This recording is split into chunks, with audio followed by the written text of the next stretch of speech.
Hemos vivido en este agosto un acontecimiento de Iglesia que ha desbordado todas las expectativas. 1,5 millones de jóvenes de todo el mundo se han reunido en Madrid para convivir, para alegrarse juntos, para compartir lo que son y lo que tienen, y esto no en torno a ninguna figura mediática o artística, ni tampoco ante a ningún acontecimiento deportivo relevante, sino fundamentalmente alrededor de su fe. Nos podemos preguntar ahora, ¿qué va a quedar de la JMJ? ¿Será como una especie de botellón piadoso que dura un fin de semana pero después viene el lunes? ¿Será una especie de acontecimiento sentimental que calienta los corazones y entusiasma, pero que después la vida diaria, la vida cotidiana se encarga de rebajar y enfriar? ¿Cuáles han sido por una parte las claves del éxito y por otra parte los caminos que nos permitan que este fenómeno no se diluya, sino que profundice y eche raíces? Preocupado por este tema, me puse en contacto con un joven párroco que ha participado muy directamente en estas jornadas y me comentaba lo siguiente. Una de las claves del éxito de la JMJ ha sido la preparación.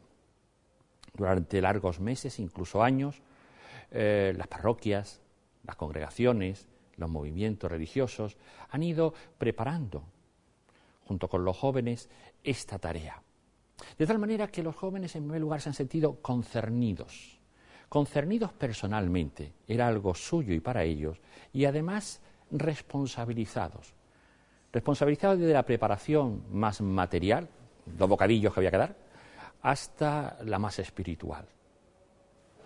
¿Serían capaces de situarse en silencio y en adoración delante del Señor, junto con otros?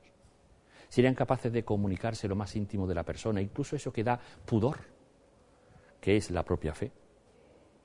En segundo lugar, también, otra de las claves de la preparación fue el hacerlo en grupo, en comunidad. En una sociedad tan individualista como la nuestra, y mucho más en los temas de fe y de religión, parece que cada uno sigue su camino, y de pronto encontrarse con gente que cree como tú, que camina a tu lado, que tiene tus mismas dificultades, tus mismas preguntas, hace que realmente te sientas encajado en un ambiente. Te sientes precisamente partícipe de una ilusión y de un proyecto común. Y en tercer lugar, también fue clave en la preparación la acogida a los jóvenes de otras naciones que vinieron. Porque muchas veces nos quedamos en la perspectiva de nuestra parroquia, de nuestro movimiento, de nuestro grupo, pero encontrarnos que gente que venía, por ejemplo, de Irak, países árabes pero cristianos, me decía uno de los jóvenes, es que son árabes pero cristianos, sí, porque no todos los árabes son musulmanes. Lo mismo que todos los europeos no somos cristianos. Ver gente del Extremo Oriente, de otras culturas, y que sin embargo participan de la misma fe, eso cambia la perspectiva. En segundo lugar, también fue un éxito por la celebración, que tuvo una clave: experimentar. Si toda persona vive de experiencias, el joven más todavía. De esa experiencia después se harán doctrinas, se harán principios, se harán comportamientos, pero sobre todo son una vivencia profunda. Pues bien, estas experiencias han sido múltiples. En primer lugar, como he dicho antes, ver que otra mirada es posible, otra manera de ver el mundo, distinta a la que ofrecen los medios de comunicación. Es posible la fidelidad, la fe, la alegría, la paz, la justicia, la convivencia. Y después, además, es posible también otro mundo, pero no para allá, sino que ya está presente aquí. En segundo lugar, también, incluso la oposición. Un grupo minoritario, desproporcionado, ha manifestado su desacuerdo. El desacuerdo es legítimo, la oposición es legítima, pero de maneras y modos no muy legítimos ni muy tolerantes, no muy democráticos. El insulto, la agresión verbal o física, la amenaza, no puede ser nunca un modo de expresar las propias ideas. Y los jóvenes han visto que, por una parte, la fe vale, pero la fe cuesta. Que la fe supone también ir en contra de la corriente muchas veces, pero que no se puede responder del mismo modo que es atacado, como ya nos decía Jesús. Porque ser discípulo del Evangelio nos obliga a reaccionar de otra manera, a ver la agresión de otra manera. ¿Y ahora qué nos queda? Pues me decía este joven párroco que nos quedan algunas tareas pendientes que ya se están empezando a hacer. Por una parte, el seguir en contacto con estos jóvenes y darles su protagonismo. No echar un telón que ya se ha acabado y hasta la próxima, sino que algo ha surgido que necesitamos seguir cultivando. Pero que sean de jóvenes y para los jóvenes. En segundo lugar, hacerlo todo con la centralidad de Jesucristo. Es cierto que la figura más mediática estos días ha sido el Papa.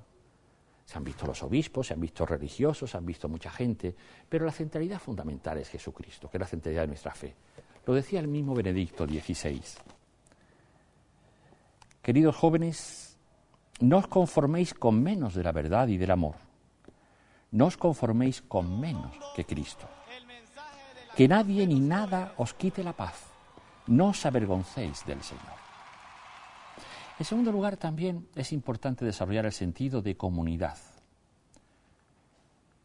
Decía también Benedicto XVI, no se puede seguir a Jesús en solitario. Tener fe es apoyarse en la fe de tus hermanos y que tu fe sirve igualmente en apoyo para la de los otros. Creer es algo muy personal, pero no es individualista nunca. En tercer lugar, también el compromiso ante el sufrimiento humano como Jesús, que pasó haciendo el bien y curando. Y el Papa nos decía, no paséis de largo ante el sufrimiento humano. La especial predilección del Señor por el que sufre nos lleva a mirar al otro con ojos limpios, para darle, además de las cosas externas que precisa, la mirada de amor que necesita. Porque el contacto con los demás, con los que sufren, no puede quedarse en dar cosas o en compartir lo que sobra, sino una relación interpersonal nueva, darle la mirada de amor que necesita. Y por último, ¿qué pasa cuando volvemos a nuestro sitio, a nuestro lugar? ¿Hasta la próxima? ¿O se trata de una tarea renovada y un encargo recibido? Pues lo decía así Benedicto XVI. Queridos amigos, ahora vais a regresar a vuestros lugares de residencia habitual. Vuestros amigos querrán saber qué es lo que ha cambiado en vosotros. ¿Qué vais a decirles? Os invito a que deis un audaz testimonio de vida cristiana ante los demás. No se puede encontrar a Cristo y no darlo a los demás. No os guardéis a Cristo para vosotros mismos.